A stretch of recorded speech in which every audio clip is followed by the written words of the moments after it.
Welcome to another edition of DX Engineering Videos.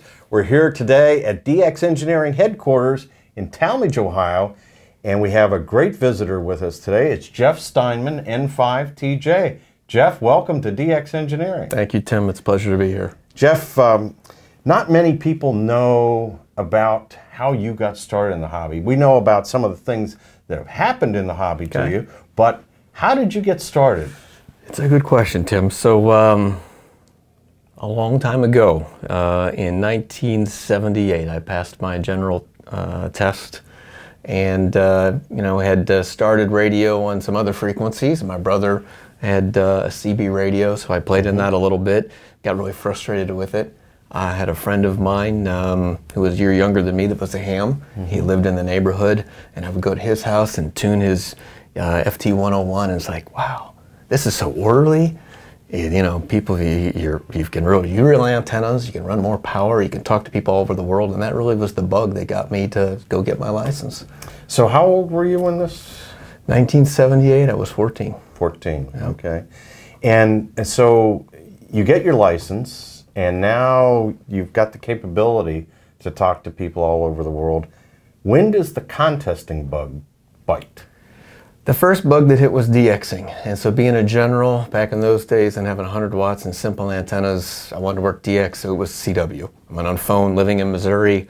78 was a good part of the sunspot cycle, but so I had very simple dipoles, and that kind of, I fell across, I got licensed in, I took my test in November. In those days you had to wait for it to come in the mail. It came the day after Christmas, day late. No mail service on Christmas Day. Right. It was exactly 6 weeks in a day, like they said. And, I started working, and I came across the ARRL DX CW contest. What is this thing?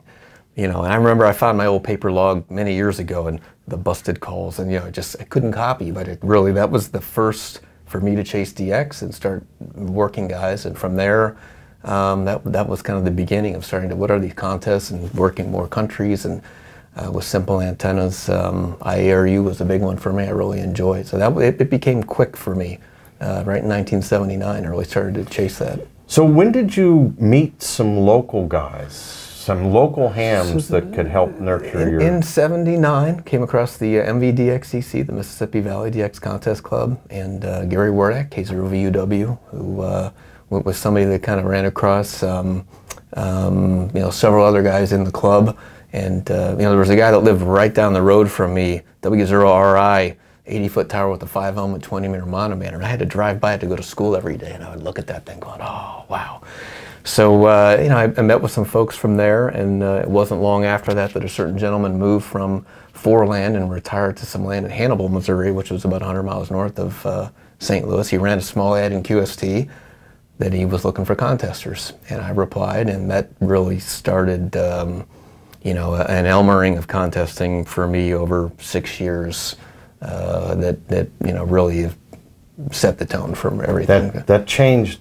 It probably changed your life. Your relationship with Lou Gordon, K4VX. It did. And what happened in this Elmering of contesting. It did. I couldn't have asked for anyone better. I mean, Lou, coming from the PVRC, all the experience he had, moving to Missouri, not that many operators, gave me a chair.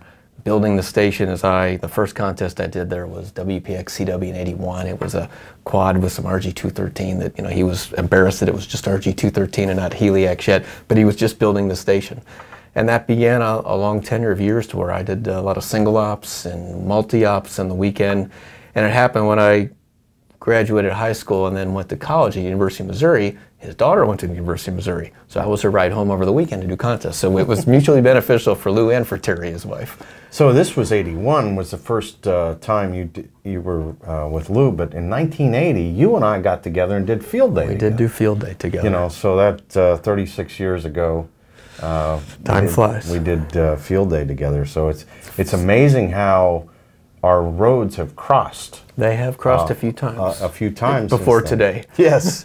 But then, so you go through kind of contesting school, and you go through undergrad degree, University of Missouri, and then you end up in Texas. Correct. Moved to Texas. And when you're in Texas, you start doing some single ops and some multi ops. I operated, had the opportunity at Texas to to learn and kind of go into a new chapter. So I operated N5AU in the heyday a few times. The year they won multi-multi, actually on phone, I was there on 20 meters. Painful. 20 meters from Texas is not a lot of fun. And then a gentleman named Jim Tucker, WM5G, who of Tucker Electronics, had built a large multi-multi. And I operated some that was in a farm property in Athens, Texas. And it was very difficult to maintain the station. So he ultimately tore that down and had a small station in suburb, Garland, Texas, a suburb, looking out over a lake that he had 2 large towers and 1 small one. But it was in his house, very nice house. And there were no multi-ops there. It didn't kind of gel with the space. So it became a place for me to single op, and he was very open to building the station, the antennas, ergonomics, how to set it up inside.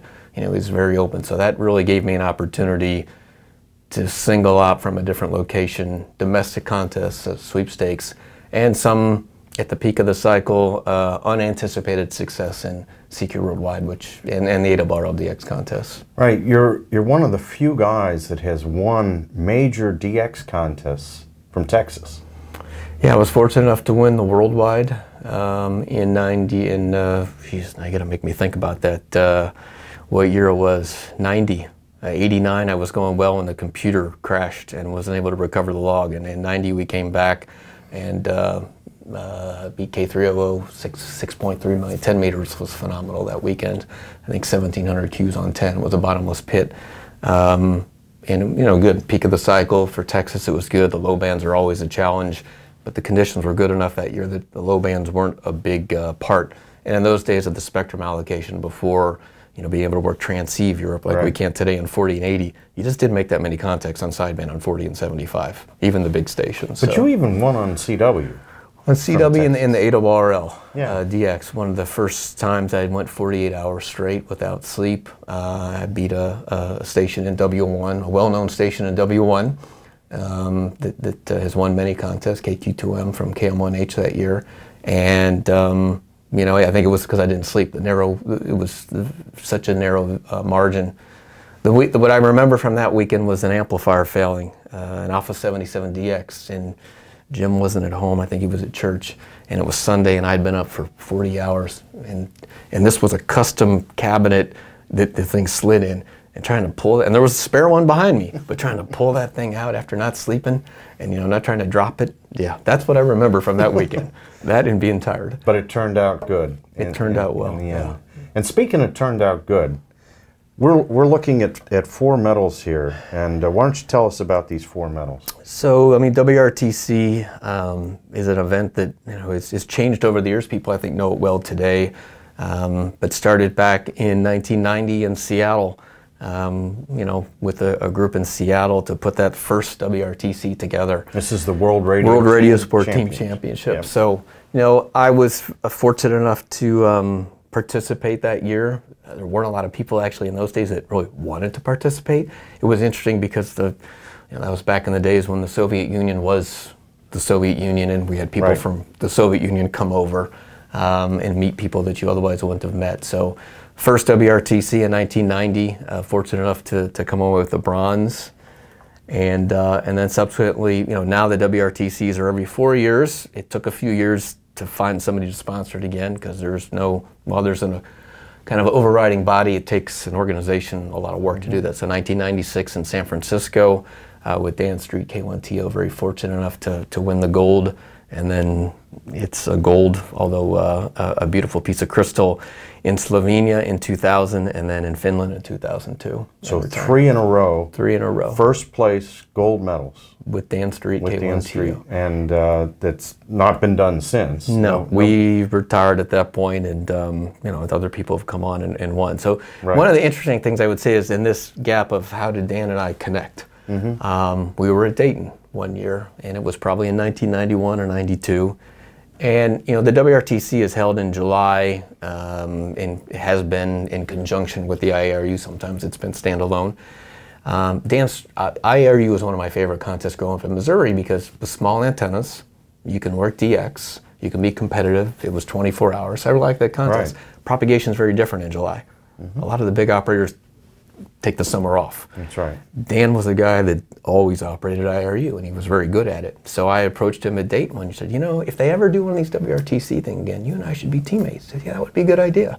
And that was it. And Dan and I have operated in our life together 3 times. We've never operated outside of WRTC. Wow. It's the only time we've ever operated, and it turned out well. We always did hours on, hours off, and just kind of rotate back and forth, make it fair. And you know, we had some wins were tighter than others, particularly in Finland. The station we had was probably the best location, and the last hour on SSB, K1TO, the sideman operator, put us over the top. And you remember those times. Do you ever think about coming back and getting back involved and taking another run at it? In these days, the way the organizers are choosing the teams, you know, is much more. Back here, it used to be sometimes clubs would put a name forward, large clubs based on how many members, and now it's based on, you know, participation in contests. I'm pretty much retired. I don't have much antennas. I don't participate like I used to, so it would take a lot of work. So no, the answer is really I don't. I enjoyed that time. I look back at it, retired, still enjoy the hobby and doing an occasional trip and operating from an island. But and talk about the trips to the islands. In the midst of winning these gold medals, you went off to the Canary Islands for a couple of years, and you still hold the world single-op unassisted record in both single sideband and CW in the CQ worldwide. It's true. It's correct. And a lot of that comes back to actually San Francisco. And actually Seattle, even more to that. In Seattle, after the contest, I stayed at someone's house, and there was another gentleman staying at that house. His name is Marty Lane. So I got to know Marty Lane a little bit in 1990, and it kept in touch over the years. He came to Texas, but Marty Lane invited me to operate his station. I got a call from him, an email out of the blue in 1999. Do you want to come to E8BH? It's like, to the Canary Islands. To the Canary Islands, and that was it. And went in '99. You know, Marty had gone through a medical procedure, hadn't been able to operate. He was there with his wife. You know, it was a new experience. I'd never done sideband from outside the U.S. You know, prepared for it. Spent a week, got there ahead of time, and you know, 1999 was the peak of the cycle. Conditions were fantastic. You could work anything, anytime. You know, I was the right guy at the right place at the right time. So how many QSOs that weekend? 10,253, I think it is. For the record. For the 10,253. 10,000. One guy, 48 hours. 48 hours. Makes over 10,000 Didn't contacts. sleep. Didn't take headphones off for 24 hours. Stood up in the chair. The operating position was in a kind of a control room of a facility. That's a longer story. I had a couple buckets there. You know, I had food, and yeah, I literally didn't take headphones off. There was so much to do, so many guys calling. There was always a band open. It was fantastic. So you had the time of your life doing that. Yeah, I mean, that's a memory. I'll never forget that on sideband. Yeah, I made mistakes. I almost lost my voice on Sunday morning. It's one thing you can't lose in a sideband contest. Actually, I remember that moment. It was Jose, CT1BOH, who was operating in Aruba. Hey, we happened to work one another, and we kind of compared, how are you doing? And I knew I was doing extremely well, but I didn't know how he was doing. And we kind of compared notes, and it became clear to me that, you know, in our code of what we use, of not really saying how we were doing, that I was doing extremely well. Right. And I got a little excited and raised my voice, and then, you know, I remember I was on 10 meters and I went up to like 28,900, way up in the band to get the rate down because I was just whispering and using the voice carrier as much as I could. And eventually my voice came back, but that was, yeah, the rate went down a little bit for that. So like, who knows how many cues I could have had. One and done. Well, you know, the rest is history, so they say. What sort of recommendation would you give somebody who is thinking about either becoming involved in the amateur radio or even in contesting? I mean, what kind of encouragement would you give them? I mean, the Elmering, you know, getting involved in a club, Elmering, finding it. There are many station owners and people out there that have antennas, and they're busy in life. They don't have the time. They're looking for people to use their equipment. They're looking for operators. So I would say that's the biggest thing is, You know, it's a great hobby. You know, it's a social network. People are always looking for help and are always, generally speaking, I would say very helpful of others. You know, I've given numbers of discussions over the years at Dayton or whatnot, and you know, how did you do this or how did you do that? And one of the sayings is, you know, there aren't any secrets. It's just doing it, learning it, and getting the experience. Well, you certainly have taken contesting to a new level, and you've also provided a lot of encouragement for some of the stars of today. You know, the N6MJs and the KL9As, Yes. and those guys have, I'm sure, we're watching you and have learned from you, and are taking things to the next level now. So you've got to be very proud of everything that you've accomplished here in the hobby. And we certainly appreciate you coming in today and spending time with us here at DX Engineering. It's my pleasure to be at DX Engineering today. It's great. Yes. And so 73 for now. We'll see you next time. Thank you.